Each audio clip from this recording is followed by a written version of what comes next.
Mahirap ngayong maging opisyal sa hukbong dagat ng Rusya. Saan man sila tumingin, puro kabiguan.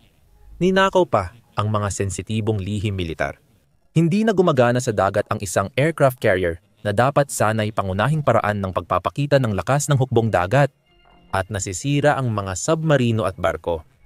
Mahirap sisihin ang isang opisyal ng hukbong dagat ng Rusya kung palagi siyang lumilingon sa kanyang likuran ngayon. Ito ang mga problemang nagdudulot ng aksidenteng pagkahulog sa bintana.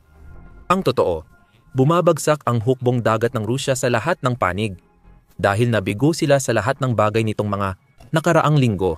Ito ang barkong Admiral Kuznetsov, isa sa mga hiyas ng korona ng hukbong dagat ng Rusya. Hanggang ngayon, iyon pa rin ang tanging aircraft carrier ng hukbong dagat ng Rusya. Mahalaga ito sa pagpapakita ng lakas ng bansa sa ibang panig ng mundo. Kahit noong kasikatan nito, hindi talaga kahanga-hanga ang Admiral Kuznetsov bilang aircraft carrier. Kaya mas mukha itong kupas na hiyas kaysa makinang na diamante. Gayunpaman, mahalaga pa rin ito sa Rusya. Ayon sa naval technology, kayang mag-displace ng carrier ng 58,600 toneladang tubig at umabot ng 29 na knots sa layong 8,500 nautical miles. Ipinapakita ng estadistikang iyon kung bakit nadungisan na ang Admiral Kuznetsov mula simula. Sa usapin ng bilis, itinuro ng Aviation Geek Club na ang mga Nimitz-class aircraft carrier na ginagamit ng United States ay kayang tumakbo ng hanggang 35 milya bawat oras na katumbas ng humigit kumulang 30 knots. Mas mabilis iyon kaysa carrier ng Russia. Pero hindi naman sobrang laki ng agwat para nakakahiya. Ang nakakahiya ay ang limitasyon ng saklaw ng Admiral Kuznetsov. Pinapakita nito na gumagamit pa rin ng lumang mazout-fueled system ang Russian aircraft carrier. Sa panahon na ang mga aircraft carrier ng Amerika ay karamihan, ay pinapagana ng nuclear power. Ang mga nuclear carrier ng United States ay kayang mag-operate ng ilang dekada nang hindi nire-refuel ang reactor. Si Admiral Kuznetsov ay kailangang bumalik sa pantalan o magpa-refuel sa dagat kada 8,500 nautical miles kung maglalakbay siya sa bilis na 18 knots. May gamit pa rin ang lumang carrier ng Russia dahil kaya nitong suportahan ang 12 Su-27K at iba't ibang helicopter. Ayon sa National Security Journal, kaya nitong suportahan ang Mikoyan Gurevich, 29 at Su-33 jets. Kaya versatile ito. May Granit anti-ship missile system at Klinok air defense missile system din ang barko na tinitiyak ang lakas nito sa labanan sa dagat. Kahit na isang so-so na aircraft carrier, magandang asset pa rin ito. Lalo na't karamihan sa mga bansa ay wala nito. Tama. Huwag kang masyadong sigurado dyan. Sa totoo, naging kahihiyan para sa Russia ang Admiral Kuznetsov halos buong panahon ng pag-iral nito. Inilunsad lamang ito noong 1985 at opisyal na isinama sa serbisyo noong Enero 1991 ayon sa National Security Journal. Mahigit 2 dekada itong naglingkod bago dinala sa pantalan noong 2000 at 17 para kumpunihin. Hindi kailanman natapos ang mga pagkukumpuning iyon. Ang nag-iisang aircraft carrier ng Rusya ay nasa parehong lugar pa rin kung saan ito naroon sa loob ng 8 taon hanggang ngayon. At sa totoo lang, mas mabuti na ganoon. Ang Admiral Kuznetsov ay nagkaroon ng karera na puro sunod-sunod na sakuna ang naranasan habang ito ay nasa serbisyo. Isa sa mga naging problema ay ang kakulangan sa pondo. Kahit na nakomisyon noong 1991, hindi ibig sabihin na talagang nagamit agad ang Admiral Kuznetsov. Hindi naging fully operational ang barko hanggang 1995 at dahil mahal ang operasyon, bihira lang itong magamit. Sa iba't ibang bahagi ng serbisyo nito, nasangkot ang Admiral Kuznetsov sa isang 300 toneladang oil spill sa baybayin ng Ireland at nakita ring bumagsak sa dagat ang 5 sa mga jet nito matapos maputol ang mga kable na sumusuporta sa kanila o kaya'y naubusan lang sila ng gasolina. Ayon sa Euromaidan Press, minsan nang naubusan ng gasolina ang aircraft carrier ng Russia, kaya kinailangang hilahin pabalik sa daungan. Nagkaroon pa nga ng mga namatay sa barko. At sunod-sunod ito nangyari sa unang paglalayag nito, nang ang palyadong sistema ng pagsala ng tubig ay halos naglason sa ilang miyembro ng crew ng carrier at marami pang ibang problema. Nang ipadala ito sa Syria, nawalan pa ng 2 pang eroplano ang carrier, ayon sa ulat ng insider. Kahit nakadak para maintenance, sinusundan pa rin ng sakuna ang carrier saan man ito mapunta. Noong Oktubre 2000 at 18 lumubog ang dry dock na kinadaungan ng barko. Bumagsak ang multitoneladang crane mula 49 na talampakan sa Admiral Kuznetsov na nagdulot ng pinsala sa hull at flight deck nito. Sa proseso, inaasahang marirepair, hindi mapinsala, ang mga Russian na barkong pumapasok para sa maintenance. Mula pa sa simula, tila isinumpa na ang Admiral Kuznetsov, ayon sa National Security Journal. Ito ang pinakamalungkot na aircraft carrier sa mundo, pero malapit na itong mawala. Ang sinumpang aircraft carrier ng Russia ay aalis na ng pantalan matapos halos 8 taong pagkukumpuni. Hindi pa dapat magdiwang ang mga Ruso dahil ang pag-alis sa pantalan ay hindi ibig sabihin na babalik na ito sa serbisyo. Mas nakakahiya pa, ang nag-iisang aircraft carrier ng Russia na tanging sandata nito laban sa United States at China sa carrier fleet ay opisyal ng itinuturing na wala ng pag-asa. Sumuko na ang Russia. Noong Hulyo 26 iniulat ng United 24 Media na tanging isang desisyon na lang ang pinag-iisipan ng Russia tungkol sa kanilang aircraft carrier. Dapat ba nila itong ibenta o ipatapon na lang? Wala sa 2 opsyon ang gusto talagang piliin ng Russia. Pero ang realidad ang nagdidikta ng mga desisyon sa hukbong dagat. At ang realidad para sa Admiral Kuznetsov ay naging kahihiyan ito para sa Russia. Sa tagal ng panahon na ito ay nasa serbisyo. Sa kakaunting beses na talagang nagamit ito. Kahit papaano, ipinapaliwanag ng The Insider ang kahulugan nito sa tamang konteksto. Hindi lang ang Amerikano, kundi pati na rin ang mga hukbong dagat ng India at China ay kasalukuyang may kakayahang maghatid ng strike aviation sa baybayin ng isang potensyal na kalaban o kaalyado. Ayon sa ulat, malaki ang epekto nito sa balanse ng kapangyarihan sa mga labanan sa Indo-Pasipiko. Hindi na magagawa iyon ng Rusya. Halos di na nila nagagawa. Base sa listahan ng pagkakamali ng Admiral Kuznetsov. Umalis ang aircraft carrier ng Rusya na parang mahina lang. Isang malaking simbolo ng kabiguan ng kanilang hukbong dagat. At hindi lang ito ang halimbawa. Heto naman ang Kamchatka Peninsula sa malayong silangan ng Rusya. Noong Hulyo 30 isang lindol na 8.8 magnitude ang yumanig sa peninsula na iyon. Hindi iyon pagkukulang ng hukbong dagat ng Rusya. Pero ang totoong pagkukulang ay ito. Ang lindol ay tumama ilang milya lamang mula sa base ng hukbong dagat ng Rybachi na ayon sa Telegraph ay tahanan ng ilang nuclear submarino ng Rusya, kabilang ang mga submarinong Delta class noong panahon ng Soviet at hindi bababa sa isa sa mga mas modernong Bory class na submarino ng Rusya. Ayon sa paunang ulat, hindi ang lindol ang naging problema. Lalong lumala ang problema ng Rusya dahil sa malakas at mabilis na tsunami mula sa lindol na tumama umano sa base ng kanilang submarino. 15 minuto lang matapos maitala ang lindol, naitala ang mga alon na umabot hanggang 164 talampakan ang taas na tumama sa baybayin ng Rusya. Lubusang nilamon ang mga pantalan at daungan na itinayo ng Rusya para sa kanilang mahalagang base ng hukbong dagat. Nang inilathala ng Telegraph ang kanilang ulat, hindi pa gaanong alam ang lawak ng pinsalang dulot ng napakalakas na lindol at ng sumunod na tsunami. Ang mga larawan mula sa satellite na inilathala makalipas ang ilang araw ay nagbunyag pa ng mas marami. Ipinakita ang mga larawan bago at pagkatapos ng insidente sa base ng Rybachi. Ilang mga submarino ng Rusya ang makikita sa base sa mga larawan mula Hulyo 13. Ibig sabihin, malamang na hindi pa nailunsad ng Rusya ang lahat ng mga ito nang tumama ang lindol. 6 ang makikita sa larawan bago ang insidente, tapos makikita rin ang larawan pagkatapos. Bagaman hindi pa rin ito nagpapakita ng marami, ang larawang iyon nakuha noong Hulyo 30 ay tila nagpapakita na ang isa sa mga floating pier ay nabiyak sa 2. Masamang balita para sa mga submarino ng Rusya. Ayon sa The Guardian, kumalat ang mga larawan at ang pier lang. Ang malaking sira na kitang-kita mula sa taas. Ginamit ang ganoong pananalita dahil hindi naman talaga ang ibabaw ang dapat alalahanin ng Rusya.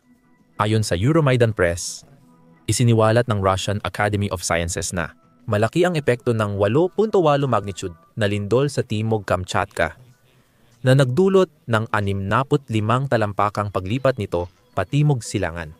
Bagamat maaaring hindi ito mukhang malaki, ang ganitong kalaking paggalaw ay higit pa sa sapat upang masira ang mga pier, konkretong istruktura, at marahil pati na rin ang buong base ng hukbong dagat na siyang tahanan ng ilan sa pinakamahalagang nuclear submarino ng Rusya. Hindi na natin malalaman ang kabuuang pinsalang dulot ng lindol sa Kamchatka. Tiyak na hindi ito ipapaalam ng Rusya kanino man. Malinaw na si Inang Kalikasan na mismo ang tumama sa Rusya gamit ang natural na sakuna. Ayon sa Cable News Network, nagkamali ang Rusya sa pagtipon ng maraming nuclear submarino sa isang base. Isa raw itong hakbang para makatipid. Ayon kay Michael Peterson, isang analyst ng Cable News Network, at mukhang bumalik ito kay Rusya bilang isang problema. At kung pag-uusapan ang mga submarino, nagkataon na may bago na namang submarino ang Rusya. Maglalakbay ito sa dagat. Dala ang lihim na banta ng nuklear sa ibang bansa. Ginamit ang pariralang dapat sana dito dahil malamang na ang anumang operasyon na nakaplano para sa submarinong ito ay kanselado na. Bakit? Dahil sa malaking pagtagas ng impormasyong militar. Nalaman ng Ukraine at iba pa ang tungkol sa bagong submarino ng Russia. Mas magiging masaya ang Russia kung nalaman ng mundo ang mga detalye. Ang bagong submarino ay Project Shamnaraan at 55 Aboray A. Tinawag na Nias Posarsky. Layunin nitong maging plano para sa buong flotang submarino na magpapalakas sa pandagat na sangay ng nuclear triad ng Russia. Ang mga detalyeng inilabas ng Russia ay nasa pampublikong kaalaman upang magdulot ng takot sa puso ng mga kaaway ng bansa. Ang bagong submarino ay may 16 na launch silo at bawat isa ay may hawak na R-30 Bulava-30 Intercontinental Ballistic Missile na kayang magdala ng 10 nuclear warhead ayon sa ulat ng RBC Ukraine. Ito rin ay isang sasakyang dagat na ipinagmamalaki ni Vladimir Putin. Personal na tinanggap ng presidente ng Rusya, si Vladimir Putin, ang submarino para sa serbisyo na walang kaalam-alam sa magiging malaking kapalpakan na mangyayari. Dahil sa kapalpakan, mas marami nang alam ang publiko tungkol sa bagong nuclear submarine ng Rusya kaysa dapat. Noong Agosto 3, nag-post ang Defense Intelligence ng Ukraine ng 10 dokumento sa kanilang Telegram channel. Noong una, mahirap makita ang kaugnayan ng mga dokumentong iyon. Nang makita ang mga plano ng submarino, naging malinaw na ito ay leaked documents tungkol sa bagong submarino ng Russia na nalantad na sa publiko. Tingnan ang lahat ng dokumento sa Telegram post. Ang daming sensitibong impormasyong ibinunyag ng mga dokumentong iyon. Ayon sa Ukraine, alam na nila ang pangalan, posisyon, kwalifikasyon, at kalusugan ng bawat miyembro ng Nias Posarsky. Lahat ng miyembro ng tripulante ay kompromiso na ngayon. Maaaring gamitin ng Ukraine ang impormasyong ito para maglagay ng presyon. At posibleng mahikayat pa ang ilang tauhan ng hukbong dagat ng Russia na lumipat sa kanilang panig. Marami pa ang dokumentong iyon na nakuha ng Ukraine sa pagnanakaw. Ang buong tagubilin sa labanan na para sa tripulante ng Nias Posarsky ay nasa kamay na ngayon ng Ukraine. May mga diagram ng labanan ng submarino, impormasyon tungkol sa mga sistema ng kaligtasan ng barko, at pati na rin mga tagubilin para sa karaniwang operasyon ng tripulante kapag nagtatrabaho sa barko. Nakuha pa ng Ukraine ang araw-araw na schedule ng operasyon ng Nias Posarsky, kaya't alam nila ang mga planadong lokasyon at oras. Malinaw na ngayon ang gamit ng supposed to be. Maaaring hindi pa isiniwalat ng Ukraine lahat ng natutunan mula sa lumabas na dokumento. Maaaring marami pang impormasyon na itinatago ng kanilang mga ahensya ng intelihensya para sa kanilang sarili o ibinabahagi lamang sa mga kaalyadong interesado. Ibig sabihin, nasa panganib ang bagong nuclear submarine ng Russia hanggat hindi napapalitan ang mga tauhan at nagkakaroon ng bagong schedule. Ngayon, alam na ng Ukraine ang kahinaan ng submarine. Ibig sabihin, alam din ng United States, United Kingdom, France, at iba pang Western allies ng Ukraine ang mga kahinaang iyon. Kumalat ang spekulasyon kung paano nalaman ng Ukraine ang lihim na ito Nang ilantad ito, nagawang makapagpasok ba ng Ukraine ng isang lihim na operatiba sa NIAS? Si Pozharsky, miyembro ng crew ng Ukraine, ang nagnakaw at nagtakas ng dokumento kaya lumabas ang impormasyon. Sa kalaunan, lumalabas na wala sa mga posibilidad na iyon ang totoo. Ayon sa Telegraph noong Agosto 10, nakuha ng Ukraine ang sensitibong dokumento ng NIAS Pozharsky. Dahil sa malawak nitong kaalaman sa cyber battlefield ng digmaan sa Ukraine, na kadalasang hindi nababalita. Nakapasok ang mga Ukrainian hacker sa sistema ng submarino ng Russia at nakuha ang mga dokumento. Malaking psikolohikal na dagok ito para sa Kremlin. Sabi ito ni Maxim Starchak, eksperto sa nuclear policy ng Russia. Sabi niya sa Telegraph, dagok ito sa Russian Defense Ministry at kakayahang nuklear nila.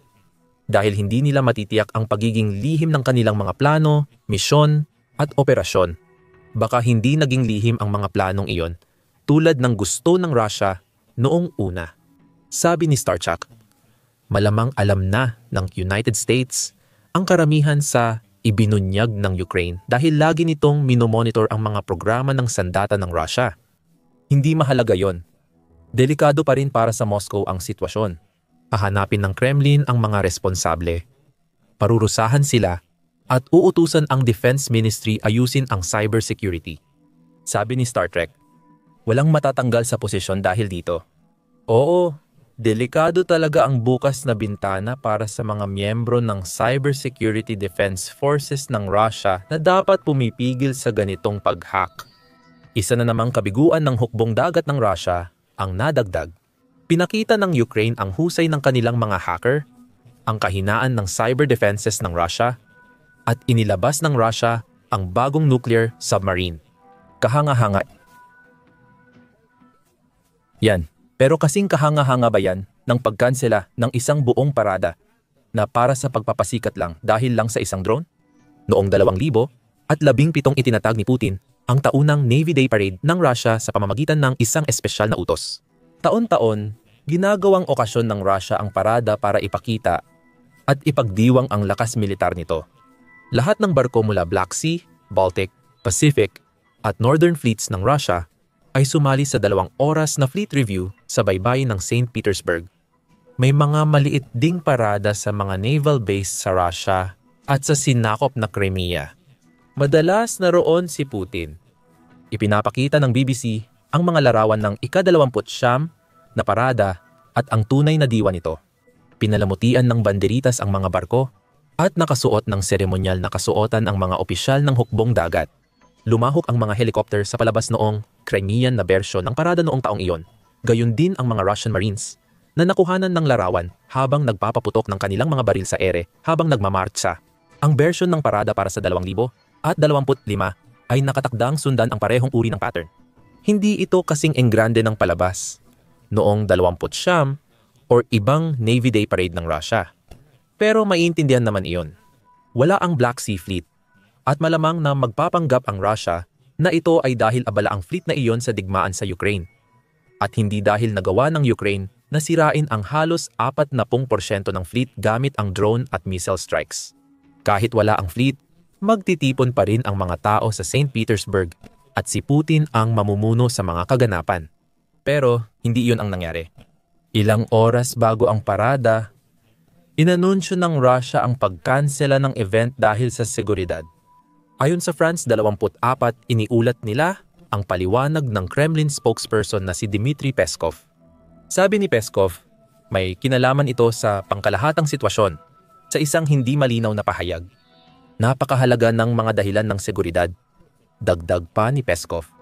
Sinubukan ni Putin na pahupain ang kalituhan sa pamamagitan ng pagsasabing ang pagdiriwang ng Navy Day sa 2025 ay ipagdiriwang ng Russia sa isang mas profesional na paraan. Hindi ito pinansin ng mga lokal na autoridad sa St. Petersburg na nagsabing walang paliwanag kung bakit hindi matutuloy ang parada. Kinansela lang, walang paliwanag. Nabanggit pa rin ang banta sa seguridad. May inilantad bang malaking eroplanong Ukrainian na gagamitin laban sa barkong pandigma ng Russia habang nagpaparada para kay Putin? Baka may plano ring patayin mismo si Putin sa isa sa iilang okasyon na nakaupo siya sa labas at lantad. Hindi alinman sa mga nabanggit na banta o malaking atake ng Ukraine ang dahilan ng pagkansela ng parada para sa Navy Day 2025. Isang drone lang yon. Isang Ukrainian Lyuty drone. Kinansela ang parada at mga aktibidad dahil sa mga alalahanin sa kaligtasan matapos makita ang Ukrainian Lyuty drone sa Leningrad Oblast, ayon sa Euromaidan Press. Dahil walang kumpirmadong tinamaan, mukhang pinalipad lang ng mga Ukrainian ang drone at hinayaang kanselahin ng Russia ang sarili nilang parada. Hindi nila napigilan ang banta mula sa himpapawid. Walang mas perpektong pagpapakita ng di umano'y lakas pandagat ng Russia kaysa roon. Paradang ito ay dapat magpakita ng pinakamalalaki at pinakamalalakas na barkong pandigma ng Russia. Marami sa mga ito ay may kasamang mga panlaban sa himpapawid na dapat sanay kayang durugin ang mga drone. Ngunit nagawa ng Ukraine na ipatigil ang buong kaganapan gamit lamang ang isang walang taong sasakyang panghimpapawid na nagbigay lang ng pahiwatig ng mas malaking pag-atake. Natakot ang Russia sa isang drone kaya pinaalis ni Putin ang mga barko mula sa selebrasyon. 4 lang iyon sa mga insidente. Nangyari lahat iyon sa loob ng isang linggo. Mula katapusan ng Hulyo hanggang simula ng Agosto. Isa pa rin bang pinakamapanganib na hukbong dagat ang Russia? Ipinapakita ng ebidensya ngayon ang kabaligtaran. Dahil sunod-sunod na kahihiyan ang naranasan ng pamunuan ng hukbong dagat na nag-iwan sa kanila ng nakayuko. At ang mas masaklap, itong linggong parang impyerno ay maliit lang sa mga problema ng Russia sa Black Sea. Winasak ng Ukraine ang hukbong dagat ng Russia kaya wala na itong silbi sa digmaan.